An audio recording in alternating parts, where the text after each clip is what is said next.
ऐसा मैं क्या करूं कि परमेश्वर से आशीष को पाऊं?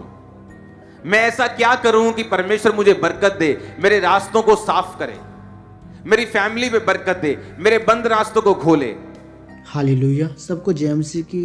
मेरे प्रियो, जैसे कि आप जानते हैं कि परमेश्वर के दास अपोस्टल अंकुर यूसुफ नरूला जी के द्वारा हम हर संडे और थर्सडे में परमेश्वर के गहरे भेदों को लेते हैं और परमेश्वर अपने गहरे भेदों को, वचनों के गहरे भेदों से हमें भरते हैं और ब्लेस करते हैं। वैसे ही मेरे प्रियो, जैसे कि हर एक इंसान चाहता है कि मैं परमेश्वर से कैसे आशीष को पाऊं, ऐसा मैं क्या करूं कि परमेश्वर मेरी प्रार्थना को सुने और मुझे आशीष दे, मैं ऐसा क्या करूं? तो मेरे प्रियो, परमेश्वर के दास अपोस्टल अंकुर यूसुफ नरूला जी ने हमें वचनों के द्वारा समझाया है कि कैसे हम आशीष को ले सकते हैं और कैसे हम प्रार्थना में बढ़ें और परमेश्वर हमारी प्रार्थना को सुनकर हमें आशीष दे। हालेलुया। हम बाइबल में कई जगह पढ़ते हैं कि परमेश्वर ने अपने वायदों के अनुसार हमसे कहा कि मैं तुम्हें आशीष दूंगा। परमेश्वर के वचन में लिखा है कि परमेश्वर कहता है कि मैं तुम्हें धन और संपत्ति दूंगा, जाति जाति की धन संपत्ति मैं तुम्हारे लिए दे दूंगा। हालेलुया। परमेश्वर कहता है कि मैं तुम्हारा चरवाहा हूँ, तुम्हें कुछ घटी ना होगी। तो आइए हम इन वीडियो को सुनते हैं। आज किन लोगों की लाइफ में परमेश्वर काम कर रहा है जल्दी? आज कौन से वो लोग हैं जो अपनी लाइफ में फटाफट ब्लेसिंग्स को ले रहे हैं और परमेश्वर के कामों को कर पा रहे हैं? हाथ खड़ा करने की जरूरत नहीं। ऐसा मैं क्या करूं कि परमेश्वर से आशीष को पाऊं?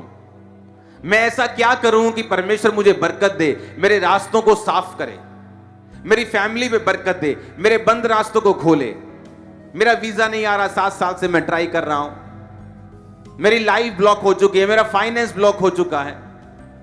मैं ऐसा क्या करूं कि परमेश्वर मुझे आशीष दे? मैं ऐसा क्या करूं कि परमेश्वर मेरी प्रार्थनाओं को सुने?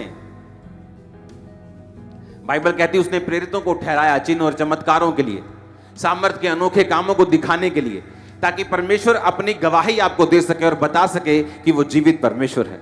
लेकिन उसका मकसद क्या चिन्ह और चमत्कार करना है सिर्फ? क्या उसका मकसद सिर्फ हीलिंग करना है? कि परमेश्वर का मकसद कुछ और है और ये सिर्फ आपको ये दिखाने के लिए है कि परमेश्वर जीवित परमेश्वर है, क्योंकि वही हमारी समस्याओं का हल कर सकता है, वही रियल परमेश्वर है। लेकिन उसका एक और मकसद है आपकी लाइफ के लिए। वो मकसद है रूहों को बचाना, सोल सेविंग करना।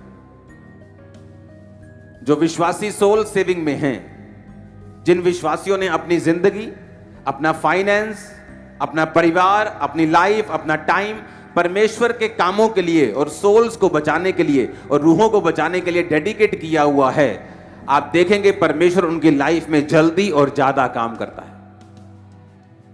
वो परिवार जो सोल सेविंग के साथ जुड़े हुए हैं, जो सुसमाचार के काम के साथ जुड़े हुए हैं, जो लोगों को परमेश्वर के बारे में बताते हैं, जिस जगह आप काम करते हैं, अगर आप सोल सेविंग के साथ जुड़े हुए हैं और परमेश्वर के नाम का प्रचार करने के लिए आप तैयार हैं और डेडिकेटेड हैं और करते हैं, उस स्थान के ऊपर फिर आप गर्लफ्रेंड और बॉयफ्रेंड के चक्करों में नहीं फंसते, क्योंकि आपको मालूम है आपकी गवाही खराब हो जाएगी। जिस जगह आप जॉब करते हैं, अगर वही शाम को उन्हीं स्टाफ के साथ आप दारू पीते हैं, तो सुबह उठ के आप जीसस क्राइस्ट के नाम के बारे में उनको किस मुंह से बताएंगे? आप और उनका स्टाफ सेम वही चोरी करता है जो उनका स्टाफ करता है, दूसरा स्टाफ करता है, तो आप फिर जीसस क्राइस्ट की सोल सेविंग में नहीं हैं, क्योंकि आपकी गवाही खराब हो चुकी है। जो लोग इसे पर्सनली लेते हैं कि अगर मैं ऐसा काम करूंगा तो मैं सोल सेविंग के बिजनेस से बाहर हो गया हूं, मैं परमेश्वर के मेन मकसद से बाहर हो गया हूं, अगर मैं इन्हीं के सामने गलत काम करूंगा तो मेरी गवाही खराब हो गई। जब मेरी गवाही खराब हो गई, फिर परमेश्वर के सामने, मैं लोगों के सामने प्रचारक हो सकता हूं, लोगों के सामने पर्चे बांटने वाला सुसमाचार प्रचारक हो सकता हूं, बोलने वाला, बताने वाला हो सकता हूं, लेकिन क्या मैं परमेश्वर के सामने सुसमाचार प्रचारक हूं? क्या मैं परमेश्वर के सामने वर्शिपर हूं? क्या मैं परमेश्वर के सामने सिंगर हूं? क्या मैं उसके सामने प्रेरित हूं या पास्टर हूं? बात तो उसके सामने निर्भर करती है, क्योंकि आशीष तो यहोवा की ओर से आएगी।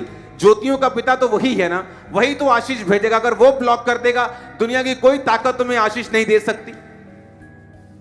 प्रेसिडेंट की लड़की बनाई हुई उसने, एक लड़की को उसने अपनी बेटी बनाया हुआ था। वो बार बार अमेरिका का वीजा लगाती और रिजेक्ट कर देते वीजा उसका। वो प्रेसिडेंट ने चिट्ठी लिखी खुद कि इस लड़की, ये मेरी लड़की है, इसको वीजा दिया जाए।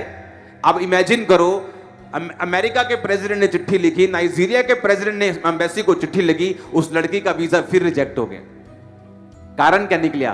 कारण निकला स्पिरिचुअल। वो लड़की परमेश्वर की आत्मिक चीजों से दूर थी और उसकी जो माता थी वो शायद सौतेली थी और हमेशा उस पर जादू टोना करती थी और बोलती थी कि तू कभी बाहर की शक्ल नहीं देखेगी, तो इसी नाइजीरिया में, इसी अफ्रीकन कंट्री में मर जाएगी। जब स्पिरिचुअली आप बंध जाते हैं तो कोई दुनिया का बड़ा बंदा आपको छुड़ा नहीं सकता, कोई पैसे की अमाउंट आपको छुड़ा नहीं सकती, सिर्फ परमेश्वर ही आपको छुड़ा सकता है अगर वो आपके साथ है।